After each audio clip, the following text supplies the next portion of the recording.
Hello, everybody. My name is Bradley Willis, and this is my topic presentation on stress management.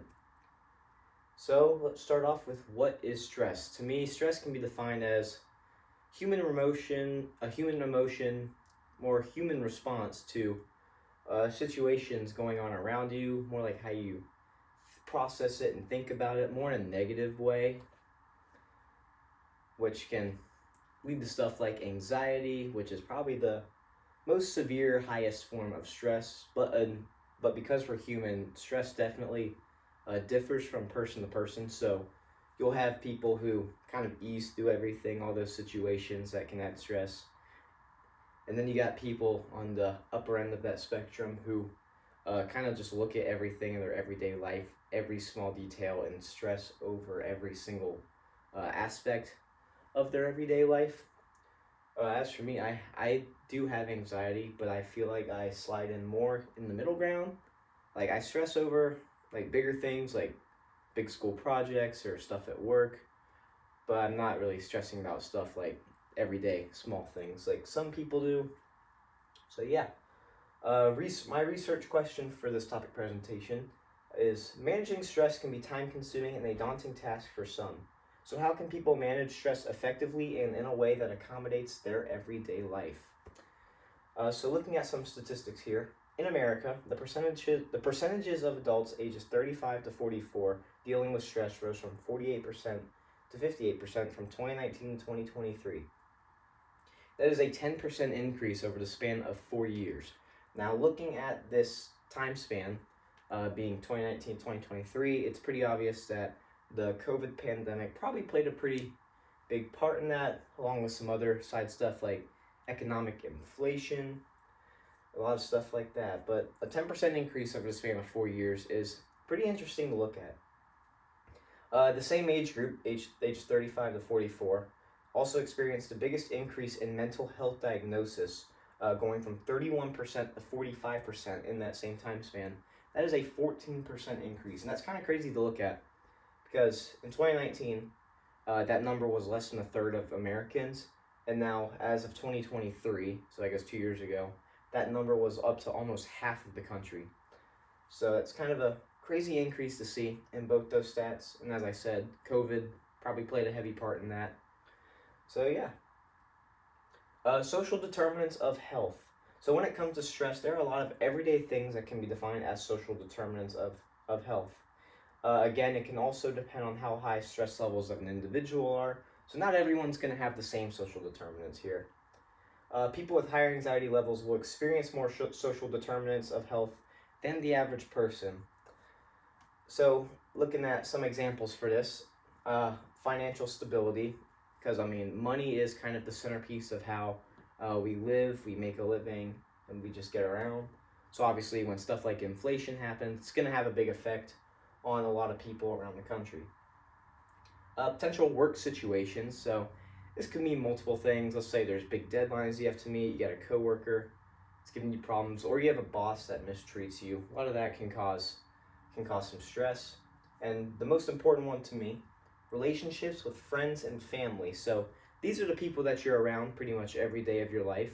So it's important that you have good relationships with these people because let's say you're in some toxic relationships with friends that are very negative, or unfortunately, let's say you are growing up in an abusive household, or I guess divorced parents as well. That's always going to have a negative effect on someone as they are growing up.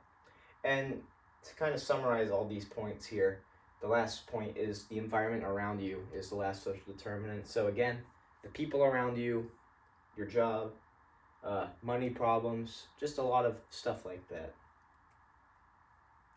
Dimensions of health. So for stress, the dimension of health is more impacted on the mental side of things.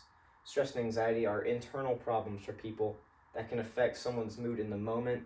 So obviously, it's going to be mental because it's how you're processing situations, mostly in a negative light. So for some people, this can change their mood, give them mood swings. You can see someone go from happy to all of a sudden the blink of an eye. They're stressing like crazy. Maybe they get angry. Maybe they get sad.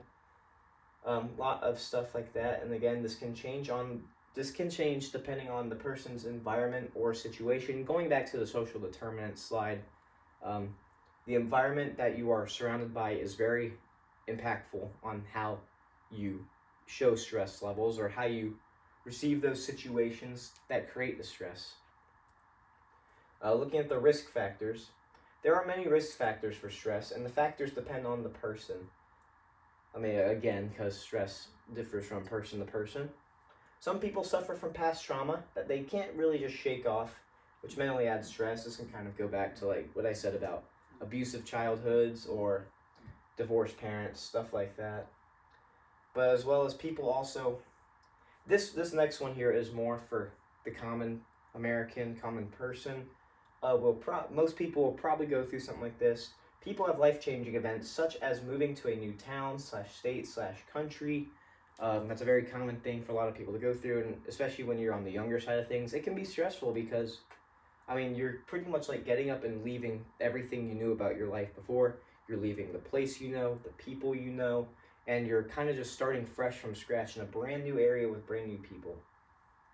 And the last risk factor here, on a more emotional level, would probably be losing a loved one. This one is obviously going to be very common for a lot of people. Pretty much everyone will go through this at some point. So that can definitely add a ton of stress to someone, especially like, let's say, a family member or a really close friend as an innocent and unfortunately were to pass away. That's going to add a lot of stress because sometimes when it just comes out of nowhere, it can happen very unexpectedly. You're not going to know how to really like process that or receive it, and it's going to add a lot of stress. So looking back at the research question, again, it was managing stress can be time-consuming and a daunting task for some. So how can people manage stress effectively and in a way that accommodates their everyday life? So knowing what we know now, we can create ways for people to manage their stress. And again, as I said, it differs person to person. Everyone's going to have different reactions to situations around them. So it's all about finding a strategy that can fit you, fit your schedule, fit your personality, a lot of stuff like that. So people with mental stress can benefit from meditation. So I'm not saying like fully lock yourself in a dark, isolated room and like try and enter a trance-like state. When I say meditation, I mean more find a quiet space away from, I guess, people to like take a small break, kind of just sit and relax, do some breathing exercises maybe, just clear your mind and try not to think or overthink about all the small details that are kind of eating away at you and causing the stress. And as for people who have stress for their jobs or everyday activities, this is something that I've done that I've seen results from in the past that's helped me a lot. That's creating timetables and schedules to more effectively plan out and physically see what you need to do for, let's say, jobs or school. This has always been a big thing for me because I used to have a problem where I would heavily procrastinate and it would show in my school results. So when I started creating timetables and schedules, basically so I could plan things out, see a step-by-step process, and in result, I did have some stress of school taken away by doing that. So I do think that one was effective and it helped me. But again, not all of these strategies are going to work on everyone, and that's okay because there are strategies that can work for you. If none of these do, you just gotta figure out what it is, do some searching around. Some resource programs that can help with stress management. Solutions Counseling Centers has a lot of resources for managing stress, including multiple forms of therapy. They do have a stress management specific therapy, so that's a pretty good resource to have. And my second one is actually pretty close to home right here at ETSU. The Student Counseling Center at ETSU has stress workshops for students who might be dealing with any form of stress. So obviously, the transition from what you knew as your everyday life for 18 years, then going into college, leaving home for the first time, leaving a lot of your childhood friends and your family, and kind of getting thrown into a group of people that you might not know, and a place you might not know. That's probably one of the most stressful things people will go through in their lives, and everyone's going to go through it. So I think it's really good that ETSU has this option for students to kind of ease them into the college life and have them acclimate to those new situations they're going to experience. And these here are the sources I used to get the information for this presentation. And that's going to do it for this presentation. Thank you for deciding to sit down and listen to me for about 7-8 minutes. I hope I know I learned a lot about stress management doing this presentation I didn't really know before, and I hope I was able to pass along this information to y'all. Thank you.